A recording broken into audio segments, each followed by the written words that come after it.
जो राज्यों के चुनावी नतीजे आए हैं और खासकर पश्चिम बंगाल के जो चुनावी नतीजे आए हैं, उन्होंने बता दिया है कि राजनीति के मैदान के धुरंधर नरेंद्र मोदी, जिनकी अगुवाई में बंगाल की ऐतिहासिक जीत के साथ गंगोत्री से गंगा सागर तक कमल ही कमल खिला है।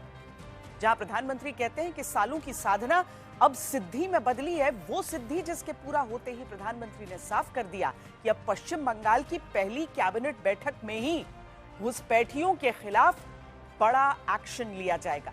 विवाद नहीं, विकास की बात, बदला नहीं, बदलाव की बात उस बंगाल के चुनावी नतीजे के बाद प्रधानमंत्री ने कही, जहां का जनादेश कहता है कि बीजेपी 200 पार है, मोदी ही धुरंधर फिर से इस बार है। एक बार फिर से कमाल कर दिया है, कमल खिला दिया है।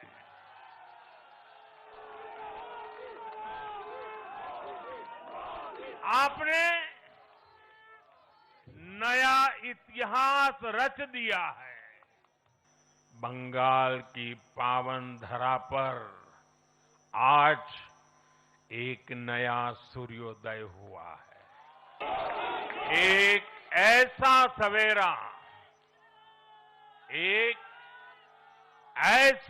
सवेरा जिसका इंतजार पीढ़ियों ने किया है। चुनाव तो नरेंद्र मोदी 2014 से लगातार 3 बार देश का जीत चुके हैं। 30 से ज्यादा बार राज्यों के चुनाव को जीतकर कमल खिला चुके हैं। लेकिन जब 2026 में 5 राज्यों के चुनाव का नतीजा आता है, साफ हो जाता है पिछले साल 14 नवंबर को जब बिहार चुनाव के नतीजे आए थे, तब मैंने इसी जगह से बीजेपी मुख्यालय से आप सबको कहा था, गंगा जी बिहार से आगे बहते हुए गंगा सागर तक जाती है। और आज बंगाल की जीत के साथ गंगोत्री से लेकर गंगा सागर तक कमल ही कमल खिला हुआ है।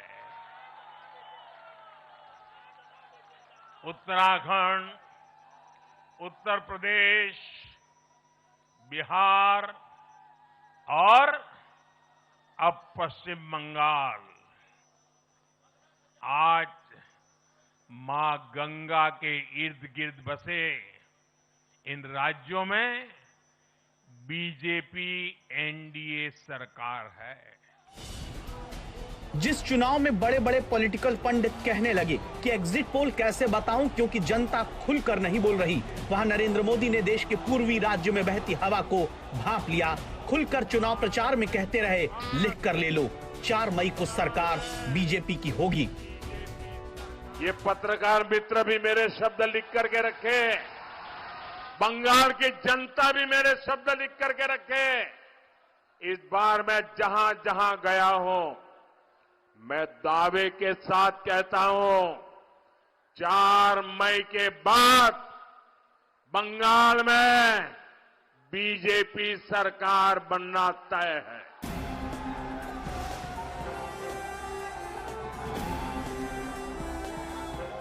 नतीजा यह है कि पश्चिम बंगाल की सड़कों पर भगवा रंग की लहर है, जय श्री राम के नारे की गूंज है और नरेंद्र मोदी धुरंधर साबित हुए। क्योंकि ये नई बीजेपी है जो जहां जीतती है इतिहास रचती है। बंगाल में ममता सरकार का 15 साल पुराना किला ढहाकर पहली बार कमल खिलाया गया। यहां तक कि मुख्यमंत्री ममता बनर्जी तक को उन्हीं की सीट पर बीजेपी के शुभेंदु अधिकारी ने हरा दिया। पुडुचेरी में दूसरी बार लगातार सरकार बनाई गई। असम में लगातार तीसरी बार बीजेपी ने अपने दम पर सरकार बनाकर इतिहास रच डाला। गंगा जी के साथ साथ ब्रह्मपुत्र का भी हम पर बहुत आशीर्वाद रहा है। मां कामाख्या का आशीर्वाद रहा है। असम की जनता ने लगातार तीसरी बार बीजेपी एनडीए पर भरोसा किया है। आज देश के 20 से ज्यादा राज्यों में भाजपा एनडीए की सरकारें हैं। हमारा मंत्र है नागरिक देवो भव। हम जनता की सेवा में जुटे हुए हैं और इसलिए जनता भाजपा पर ज्यादा से ज्यादा भरोसा कर रही है। जनता साफ देख रही है, जहां भाजपा वहां गुड गवर्नेंस, जहां भाजपा वहां विकास। पश्चिम बंगाल में बीजेपी की जीत कोई तुक्का नहीं है, बल्कि एक सीधा तीर है। आंधी, बवंडर, लहर, तूफान, जो कुछ सोचना है सोच डालिए, क्योंकि पश्चिम बंगाल का नतीजा यही बताता है। जहां ममता बनर्जी के गढ़ में घुसकर बीजेपी ने विजय पताका फहराई है। पश्चिम बंगाल की जिन 119 सीट पर टीएमसी 15 साल से जीत हासिल करती आई, उनमें से 80% सीट बीजेपी ने इस बार छीन ली। 162 सीट ऐसी थी जहां टीएमसी लगातार 2 चुनाव जीतती रही, वहां पर 50% से ज्यादा सीट इस बार बीजेपी ने जीत ली। जिस प्रेसिडेंसी इलाके यानी कोलकाता, हावड़ा समेत दूसरी जगहों की 108 सीटों में 86% सीट पिछली बार टीएमसी जीती थी, वहां अब की बार हुगली नदी से ऐसी लहरें उठी। बीजेपी ने खुद 55% सीटें जीती हैं। 20% से ज्यादा मुस्लिम वोट वाली सीटों पर बीजेपी ने बंगाल में 45% सीट खुद जीती है। 15 साल पहले जिस बंगाल में टीएमसी की सत्ता में एंट्री होती है, तब बीजेपी खाता नहीं खोल पाती। उसी बंगाल में बीजेपी ने ममता सरकार को विदाई देकर 66% से ज्यादा के स्ट्राइक रेट से वो धुआंधार पारी खेली, जिसने बता दिया नरेंद्र मोदी ही सबसे बड़े धुरंधर हैं। आज 4 मई 2026 को बंगाल की जनता ने हम भाजपा कार्यकर्ताओं को वो अवसर दिया है। साथियों, बंगाल के भाग्य में आज से एक नया अध्याय जुड़ गया है। आज से बंगाल भय मुक्त हुआ है, विकास के भरोसे से युक्त हुआ है। बांग्लाय परिवर्तन होए गेछे। पश्चिम बंगाल की जीत को केवल एक राज्य की जीत मत समझिए। असम, पुडुचेरी तो पहले भी बीजेपी जीती, लेकिन बंगाल की विजय ने देश के राजनीतिक नक्शे पर नई लकीर बीजेपी के पक्ष में खींच दी। वो नक्शा देखिए जो मोदी के नाम, काम, नीति और चेहरे पर बीजेपी एनडीए के विजय रंग को दिखाता है, बताता है कि मोदी क्यों धुरंधर है। क्योंकि जून 2014 जब प्रधानमंत्री नरेंद्र मोदी का राज शुरू होता है, तब बीजेपी की केवल 5 राज्यों में सरकार थी। एनडीए समेत तब 8 राज्य में शासन था। और आज मई 2026 में स्थितियां ये हो चुकी हैं कि बीजेपी नए पीक पर पहुंच गई। जब 22 राज्यों में एनडीए की सरकार है, 17 में बीजेपी के मुख्यमंत्री बंगाल को जोड़कर होने जा रहे हैं। 12 साल के इन फासले को देश के नक्शे पर राजनीतिक रूप से देखिए, जहां जून 2014 में 25% आबादी, 34% क्षेत्रफल पर ही बीजेपी या एनडीए का शासन था। विपक्ष का शासन क्षेत्र बड़ा था, पर अब स्थिति बदल चुकी है। अब 17 राज्यों में बीजेपी की सरकार है, 5 राज्यों में एनडीए की सरकार है। देश के 72% क्षेत्रफल और 78% आबादी वाले राज्यों पर भगवा रंग छाया है। विपक्ष सिमटा हुआ है तो केवल नरेंद्र मोदी की वजह से।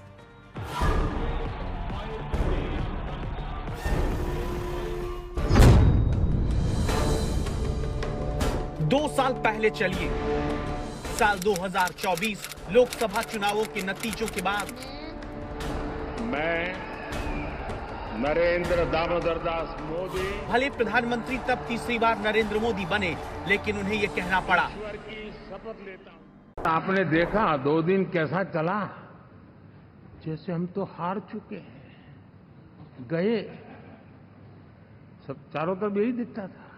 लेकिन देशवासी जानते हैं कि न हम हारे थे न हम हारे हैं।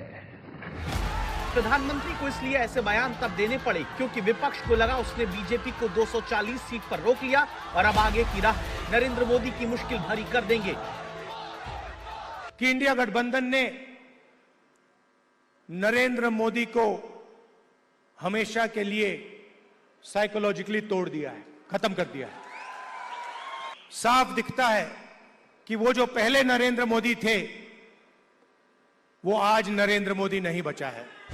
लोकसभा में बीजेपी को अपने दम पर बहुमत से पहले रोककर विपक्ष जहां सोचता रहा कि उसने चुनावी घाव बीजेपी को दे दिया है, वो भूल गया नरेंद्र मोदी वो धुरंधर हैं जो घायल हुए तो और विपक्षी राजनीति के खिलाफ घातक हो गए।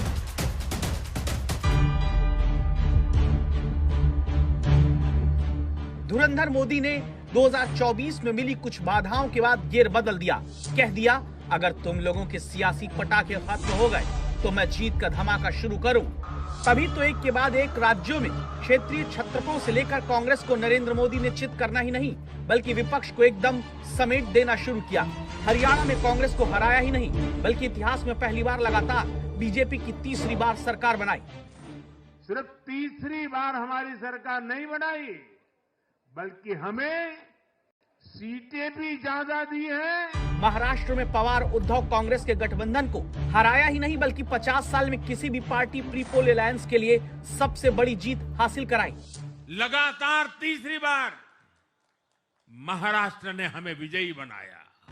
दिल्ली में 25 साल बाद बीजेपी की सरकार बनवाई तो बिहार में लालू परिवार और राहुल गांधी के गठबंधन को मुंह की खाने पर मजबूर ही नहीं किया, विपक्ष से 6 गुना ज्यादा स्ट्राइक रेट एनडीए का आया।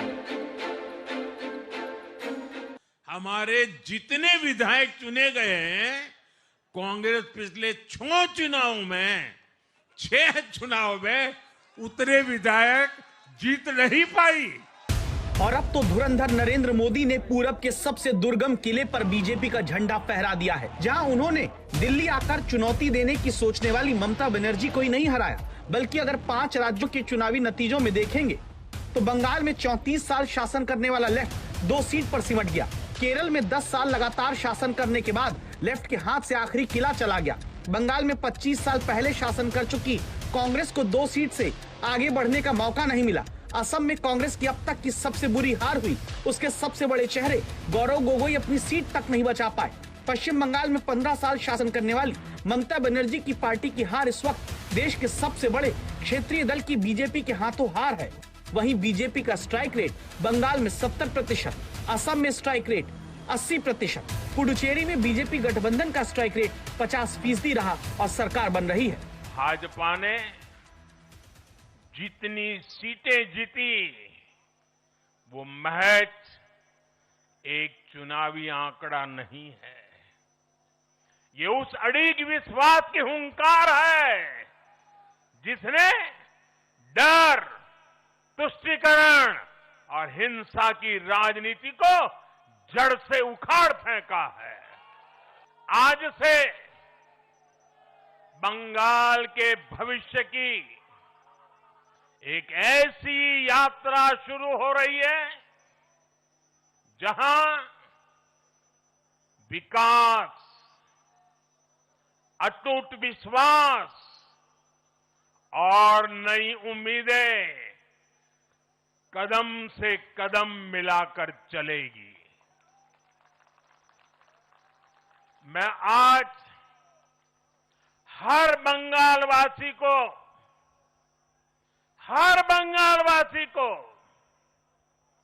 भरोसा देता हूं, बंगाल के बेहतर भविष्य के लिए भाजपा दिन रात एक कर देगी। अब पूरे विपक्षी धड़े में सन्नाटा है। आगे आने वाले चुनावों से पहले विपक्ष मंथन करने में जुट गए। वो सोच नहीं पा रहा कि 50 से लेकर 80% के स्ट्राइक रेट से अगर नरेंद्र मोदी के नाम पर बीजेपी को जनता जितवा रही है तो फिर कैसे मुकाबला किया जाएगा। बंगाल के चुनावी नतीजे देश में बीजेपी के विस्तार और प्रभाव को एक नई रफ्तार देंगे, लेकिन पश्चिम बंगाल में जीत बीजेपी के लिए आसान नहीं थी। आज भले ही 200 पार पहुंची बीजेपी इतिहास रच रही है, लेकिन इस जीत को मोदी के नेतृत्व में अमित शाह ने ऐतिहासिक बनाया। अमित शाह ने बंगाल चुनाव के जरिए एक बार फिर दिखाया कि संगठन को समझने और जमीनी स्तर पर रणनीति बनाने में उन जैसा दूसरा और कोई नहीं।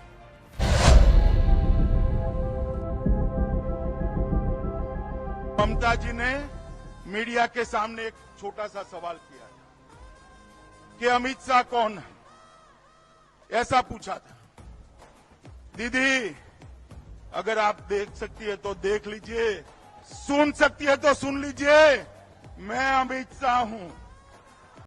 मैं भारतीय जनता पार्टी का एक छोटा सा कार्यकर्ता हूं। मैं अमित शाह हूं और इस बंगाल की भूमि पर से तृणमूल को उखाड़ने के लिए आया हूं, वो आप समझ लीजिए।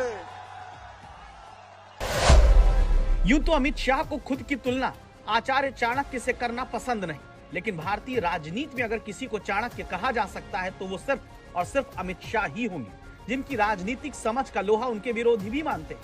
आचार्य चाणक्य ने अगर मगध के राजा घनानंद से अपमान का बदला सत्ता छीन कर लिया तो इतिहास याद रखेगा कि अमित शाह ने ममता बनर्जी की सत्ता छीनकर उन्हें अपना नाम न भूलने की वजह दे दी है। बंगाल में नरेंद्र मोदी के नेतृत्व में बीजेपी धुरंधर बन पाई तो उसकी बड़ी वजह गृह मंत्री अमित शाह, जिन्होंने जो कहा वही हुआ। भाइयों बहनों, 4 मई को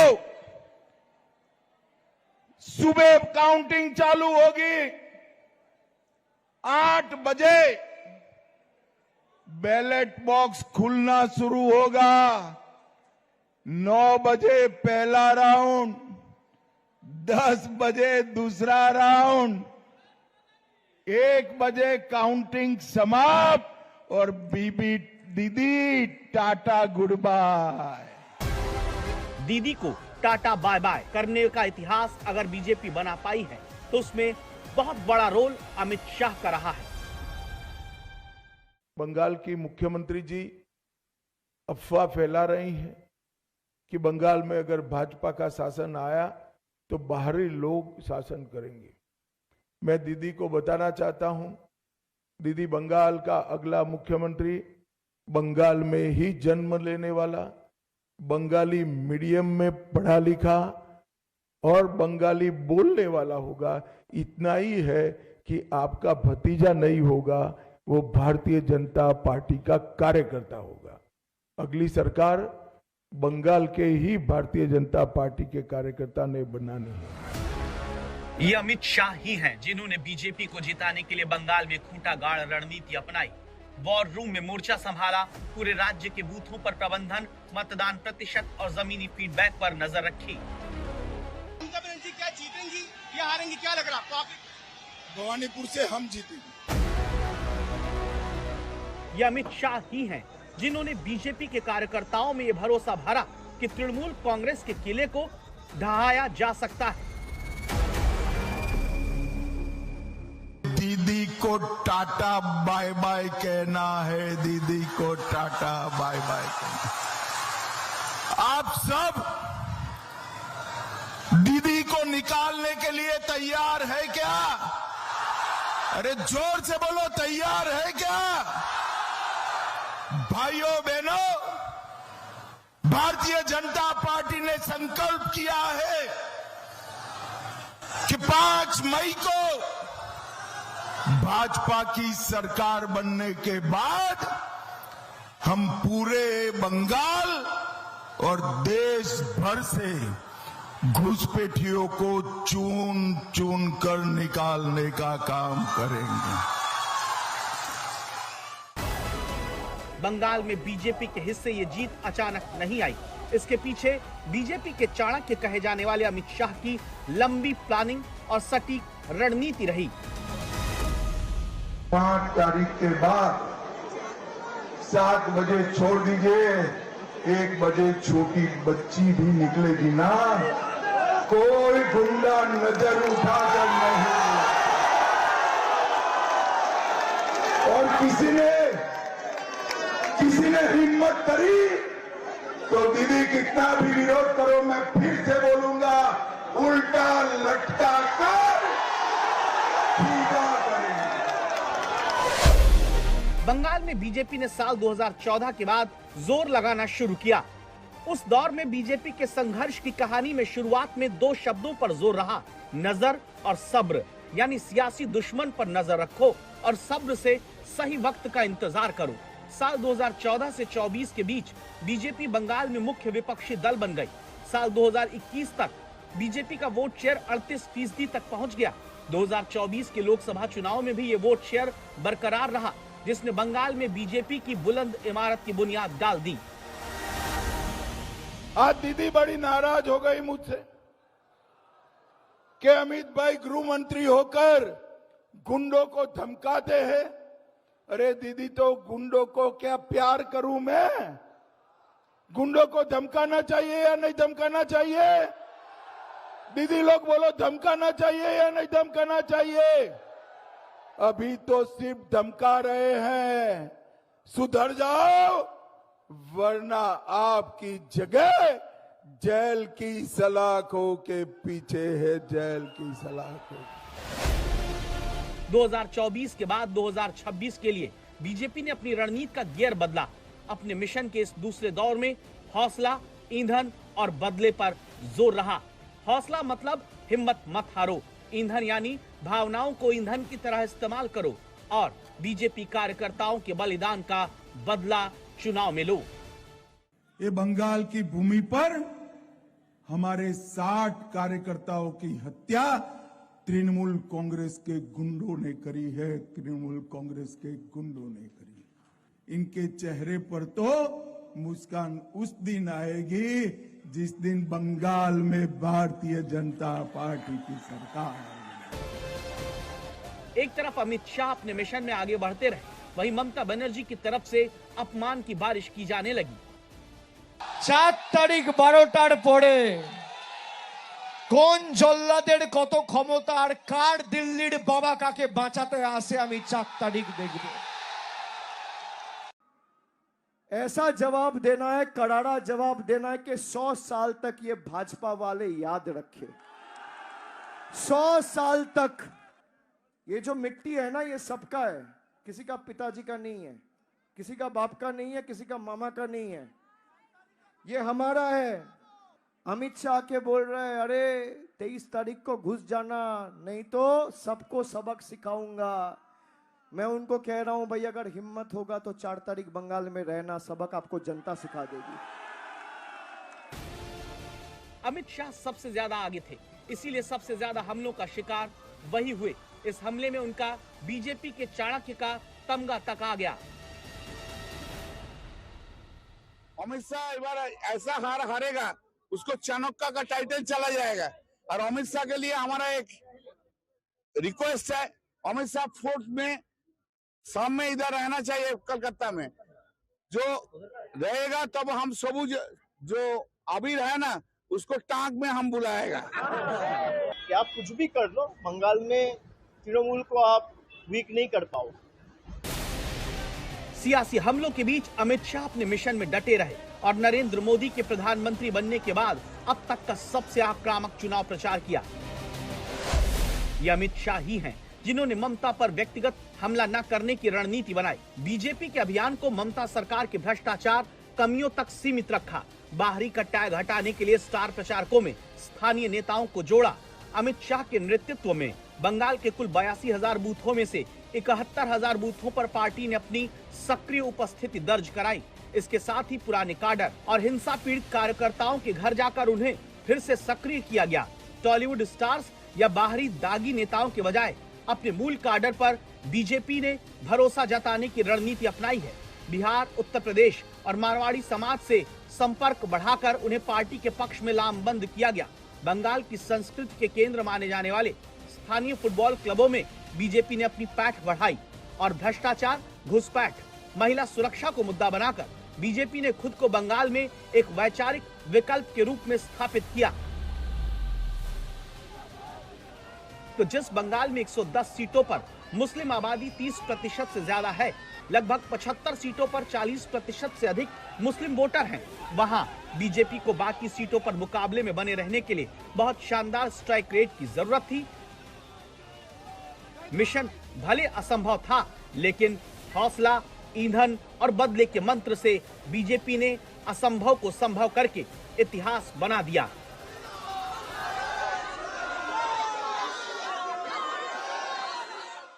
कोई धुरंधर बनता है तो उसके पीछे कई नाम वाले या फिर कई गुमनाम चेहरे भी होते हैं। पर्दे के पीछे के वो धुरंधर जो रणनीति को अमली जामा पहनाते हैं, वो धुरंधर जो विचारधारा से समझौता किए बिना विरोधी की नब्ज को थामकर उसकी काट खोजते हैं, वो धुरंधर जिन्होंने नारे भी गढ़े, नीतियों पर अमल भी कराया, कार्यकर्ताओं का जोश बढ़ाया तो पुरानी कमियों को खोजकर इस बार की जीत का रास्ता बनाया।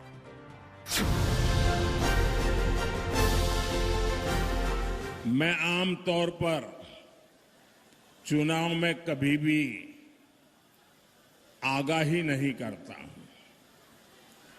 क्या नतीजा आएगा मैं कभी बोलता नहीं हूं। मैं सालों से चुनाव लड़ रहा हूं, लेकिन मैं उन बातों को टालता हूं।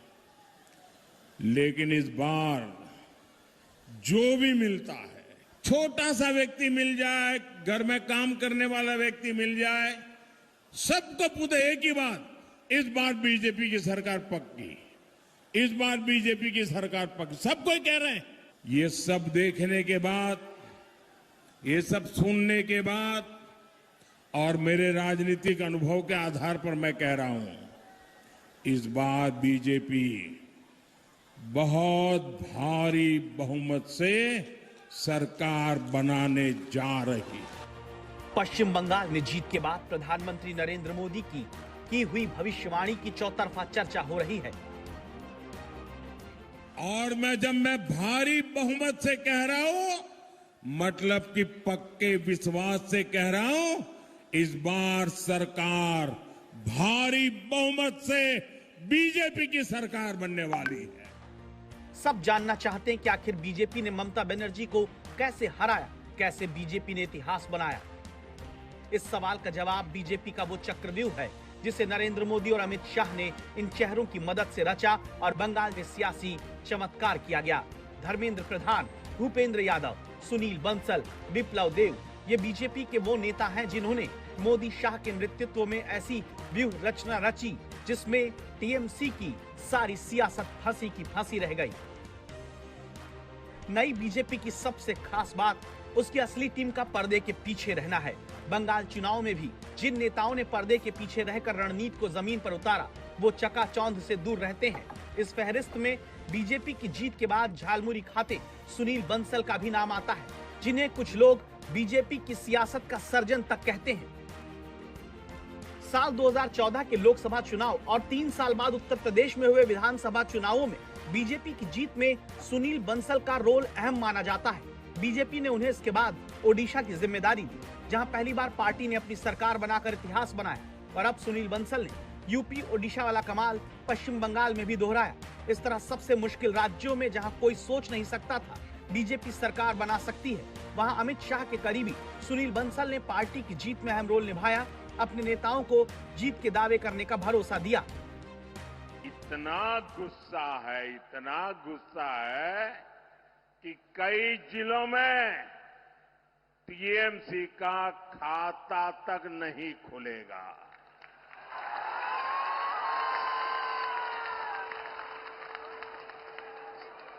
मैं बिल्कुल विश्वास से कहता हूं, मैंने इस बार बंगाल में बहुत दौरा किया है, इसलिए तृणमूलेर जावा निश्चितो। पश्चिम बंगाल में सुनील बंसल ने संगठन को धार देने का काम किया। पन्ना प्रमुख मॉडल से उन्होंने कार्यकर्ताओं का ऐसा नेटवर्क खड़ा किया जिसने टीएमसी के कैडर आधारित ढांचे को सीधे चुनौती दी। सभी नेताओं की आपसी दूरियों को पाटने का काम भी सुनील बंसल ने किया। पिछले 4 साल में हर सीट के फीडबैक के आधार पर कमियों को दूर करने के साथ ही जमीन पर ममता बनर्जी की सरकार के खिलाफ मुद्दों को लेकर पार्टी सड़क पर उतारा, जिसका नतीजा बंगाल में पहली बार बीजेपी की सरकार के रूप में सामने आया है। राज्य में बीजेपी ने लंबी छलांग लगाई है। आप कह रहे हैं सर 170, तो कैसे कहां पर आपको फायदा होता दिख रहा है? पिछली बार 59 सीटें पहले फेज में आई थी। देखिए, देखने का एक नजरिया होता है। हम 2 से 77 पर पहुंचे थे, तो आप ही गणित लगा दीजिए 77 से कहां पहुंचेंगे। अमित शाह के इस भरोसे की वजह बीजेपी की वो टीम रही है जो दिन रात उनके नेतृत्व में पार्टी को मजबूत करने में लगी रही। धर्मेंद्र प्रधान ने भी बीजेपी के मिशन बंगाल में मुख्य रणनीतिकार के रूप में भूमिका निभाई। उन्होंने विभिन्न सामाजिक और जातीय समूहों के बीच संतुलन बनाते हुए केंद्र और राज्य इकाई के बीच एक मजबूत कड़ी का काम किया, जिससे संसाधनों और नेतृत्व का प्रभावी इस्तेमाल हुआ। इसी तरह भूपेंद्र यादव ने संगठन के माइक्रो मैनेजमेंट पर ध्यान केंद्रित किया। बूथ स्तर तक कार्यकर्ताओं को सक्रिय करना और चुनावी प्रक्रिया की कानूनी चुनौतियों को संभालना उनकी खासियत रही। भूपेंद्र यादव को इससे पहले हरियाणा और महाराष्ट्र चुनाव के लिए सराहा गया। इसी तरह अमित शाह के करीबी और त्रिपुरा के पूर्व मुख्यमंत्री विप्लव देव ने अपने अनुभव का उपयोग करते हुए खास तौर पर उन क्षेत्रों में काम किया जहां सामाजिक सांस्कृतिक समानताएं त्रिपुरा से मिलती हैं। उनकी आक्रामक प्रचार शैली ने कार्यकर्ताओं में नया जोश भरा। प्रचंड बहुमत से भारतीय जनता पार्टी की सरकार बनने जा रही है। क्या बंगाली वोटर क्या कह रहे हैं सर कि क्या नाराजगी क्या है उनके मन में, क्यों वो चाहते हैं बदलाव? हर मुद्दे पर नाराजगी, घुसपैठ के लिए है, टोल टैक्स के लिए है, सिंडिकेट गुंडागिरी के लिए है और महिलाओं की नाराजगी सुरक्षा के लिए है। चुनावी नतीजों से पहले बड़े बड़े राजनीतिक पंडित ही नहीं मान रहे थे कि बीजेपी बंगाल में इतनी बड़ी जीत दर्ज कर सकती है, लेकिन बीजेपी की जीत को उसके साइलेंट हीरो धीरे धीरे पार्टी की तरफ बढ़ाते रहे। जीत के बाद भी पार्टी के किसी भी जश्न में नेताओं को ढूंढना मुश्किल होगा। सुनील बंसल, भूपेंद्र यादव और धर्मेंद्र प्रधान को चुनावी मामलों का एक्सपर्ट माना जाता है। ये तीनों नेता बंगाल में काफी समय से तैनात रहे और सीधे अमित शाह को रिपोर्ट कर रहे थे। ऐसे में बंगाल में बीजेपी की जीत इन योद्धाओं के नाम भी रहेगी जिन्होंने चुपचाप बीजेपी को बंगाल में इतिहास बनाने में मदद की है। 5 राज्यों के नतीजे जब और बारीकी से आगे चलकर देखे जाएंगे तो ये बात भी देखी जाएगी कि जिस मुस्लिम वोट के दम पर विपक्ष खुद को सिकंदर समझता रहा, अब उस सियासत का मुकद्दर हिंदू वोट की एकजुटता के आगे चलने वाला नहीं।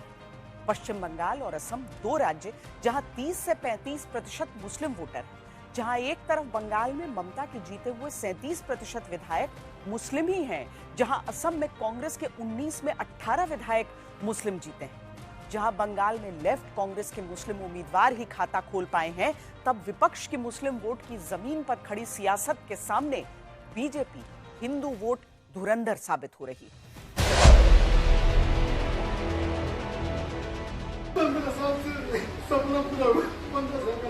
वीडियो नंबर 1, जब पश्चिम बंगाल में बीजेपी की जीत के बाद कार्यकर्ता रोने लगे। कहा गया जहां टीएमसी के गुंडों की वजह से कार्यकर्ता हर चुनाव बाद मारे पीटे जाते थे, वहां अब की बीजेपी की ऐतिहासिक जीत के बाद वो डर खत्म हो गया। वीडियो नंबर 2, आसनसोल में बीजेपी के उम्मीदवार और कार्यकर्ता जीत हासिल होते ही रोने लगते हैं।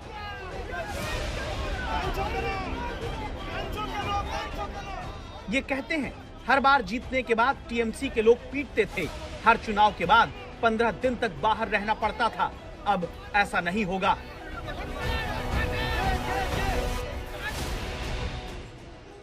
वीडियो नंबर 3, कोलकाता में बीजेपी की जीत के जश्न के दौरान आज तक संवाददाता मुनीश पांडे से बात करते हुए पार्टी कार्यकर्ता भावुक होकर वो दुखद किस्सा सुनाने लगती हैं, जब पहले चुनाव में बीजेपी की हार और टीएमसी की जीत के बाद बीजेपी को वोट देने वालों के खिलाफ गुंडागर्दी शुरू हो जाती थी। आज इस खुशी के दिन में भी उसका याद इसका मन में आ रहा है, किस तरीके से इतने दिन से ये लोग इतना अत्याचार झेला है, ये टीएमसी का अत्याचार, क्योंकि वो लोग क्षमता में है। लेकिन अब बंगाल में बदलाव की भगवा लहर चल रही है, जहां कार्यकर्ता खुद को बेखौफ पाते हैं, और ये खौफ क्या तब खत्म हो पाया जब हिंदू वोट एकजुट होकर पश्चिम बंगाल में बीजेपी के पक्ष में आया है। पश्चिम बंगाल में जहां 30% मुस्लिम वोट टीएमसी की ताकत पहले बनता आया, वहां बीजेपी के पक्ष में हिंदू वोट एकजुट होकर पड़ा है। नरेंद्र मोदी ने साबित कर दिया, मुस्लिम वोट बैंक किसी पार्टी को अकेले जिता नहीं सकता, क्योंकि असम में 34% से ज्यादा मुस्लिम वोट है और बीजेपी 100 सीटों के पार। बंगाल में 30% मुस्लिम वोट है, फिर भी बीजेपी 200 सीट के पार पहुंच गई है। ये जीत हिंदुत्व का जीत है, ये जीत बंगाल का जीत है, ये जीत नरेंद्र मोदी जी का जीत है। जितना भी बंगाली हिंदू है सब लोग खुल के वोट किया। जब अत्याचार की हद हो जाती है तो जनता मां दुर्गा का रूप धरकर अन्याय का विसर्जन कर देती है। बंगाल के चुनावी नतीजे इस बात की तरफ इशारा करते हैं कि पश्चिम बंगाल से नए हिंदू वोट वाली राजनीति का मार्ग खुल चुका है। तुष्टीकरण की सियासत करके जो विपक्षी दल सोचते हैं कि वो मुस्लिम वोट के दम पर सरकार बना सकते हैं, तो अब वो रास्ता बंद हो चुका है।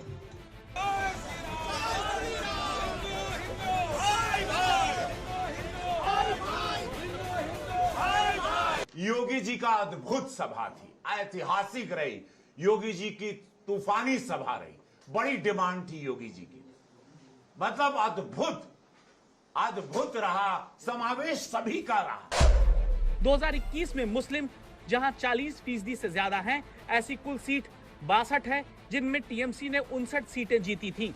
बंगाल में तब बीजेपी ऐसी केवल 3 सीट जीत पाई थी, लेकिन अब की बार इसी 40% से ज्यादा मुस्लिम बाहुल्य 62 सीटों में टीएमसी 40 सीट जीत पाई, बीजेपी 17 सीट जीत पाई, अन्य को 5 सीटें मिली। 2021 में मुस्लिम जहां 20 से 39% तक हैं, ऐसी कुल सीट 79 हैं। टीएमसी ने 63 सीटें एक तरफा जीती थी, बीजेपी 15 सीट ही जीत पाई थी, अन्य को 1 सीट मिली थी। लेकिन 2026 में हिंदू वोट एकजुट होने के बाद पूरी तस्वीर पलट जाती है। उन्हीं 79 सीट में से टीएमसी केवल 28 जीत पाती है और बीजेपी 50 सीट जीतती है, अन्य को 1 सीट मिलती है। 2021 में मुस्लिम जहां 20% रहे, ऐसे कुल सीट 153 है। टीएमसी ने तब 94 सीटें जीती, बीजेपी 59 सीट जीत पाई थी। लेकिन 2026 में पूरा आंकड़ा, पूरा गणित, सब कुछ हिंदू वोटों के एकजुटता के कारण बदल जाता है। इन 153 सीट में से टीएमसी केवल 15 सीट जीत पा रही है, बीजेपी 138 सीट जीत रही है। इन 3 आंकड़ों पर आज बहुत ध्यान से गौर करने की जरूरत है, जो साफ साफ बताते हैं कि अब जहां 40% से ज्यादा मुस्लिम वोट बैंक है, उन्हीं सीट की वजह से केवल टीएमसी, लेफ्ट, कांग्रेस और अन्य अपनी सियासत बंगाल में बचा पाए हैं। टीएमसी की अब की बार आधी सीट वहीं से आई जहां पर 40% से ज्यादा मुस्लिम वोटर है। कांग्रेस, लेफ्ट और हुमायूं कबीर की 2-2 सीटें भी इसी 40% से ज्यादा मुस्लिम वोटर वाले इलाके में शामिल हैं।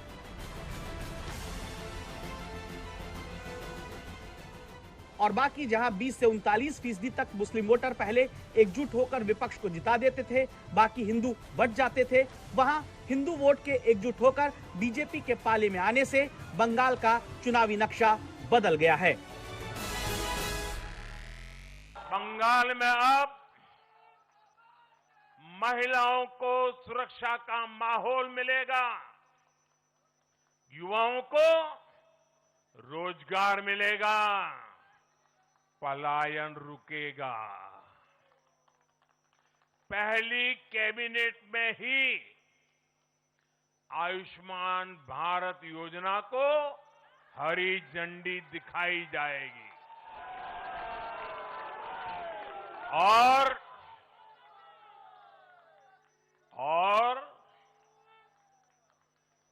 घुसपैठियों के खिलाफ भी सख्त से सख्त कार्रवाई होगी।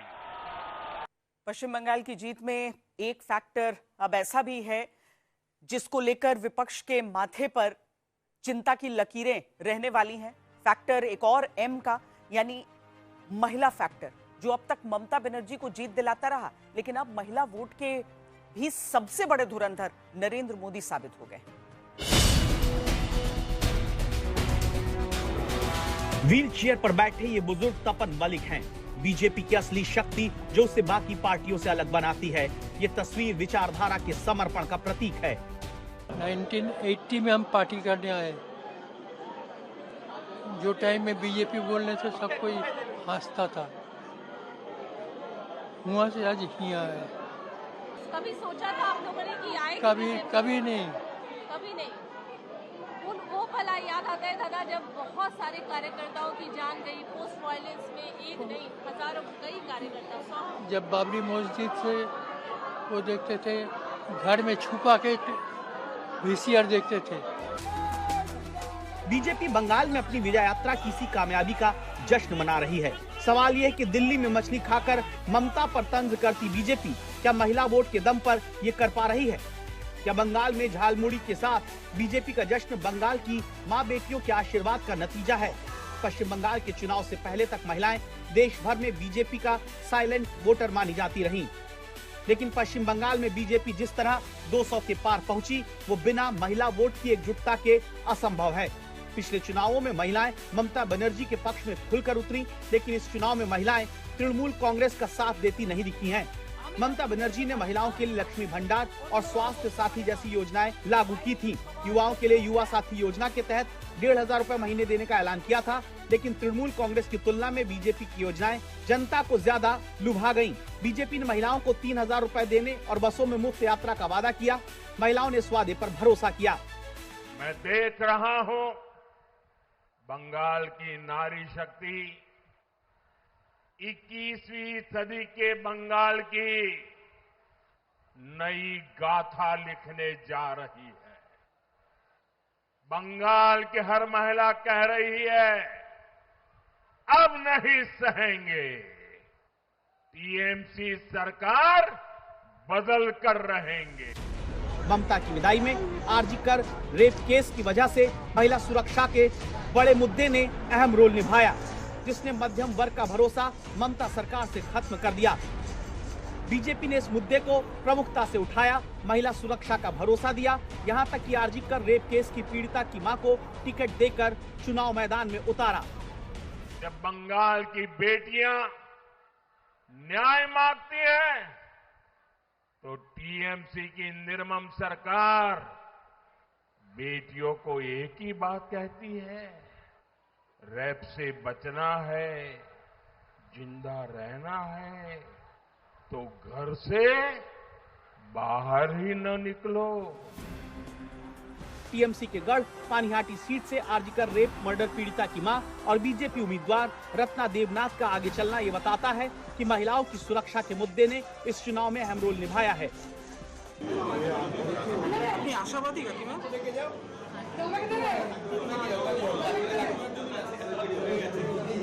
200% আশাবাদী। কত ভোটে আশাবাদী আপনি? জানি না, আমার মেয়ে সারা বাংলায় पश्चिम बंगाल को जीतकर बीजेपी ने अरब सागर से गंगा सागर तक विस्तार का नया रिकॉर्ड बनाया है, जिसमें महिलाओं के वोट का सबसे अहम रोल रहा, जो देश भर की तरह बंगाल में भी बीजेपी का साइलेंट वोटर बनकर उभरी हैं।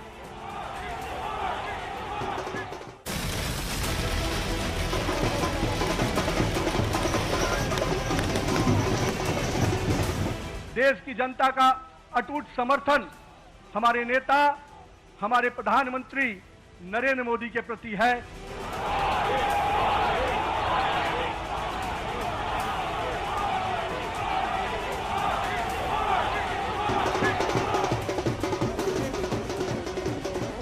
अरब सागर से गंगा सागर जो अटल जी ने कहा, उसकी जीत हुई, नरेंद्र मोदी जी ने उसको पूरा किया।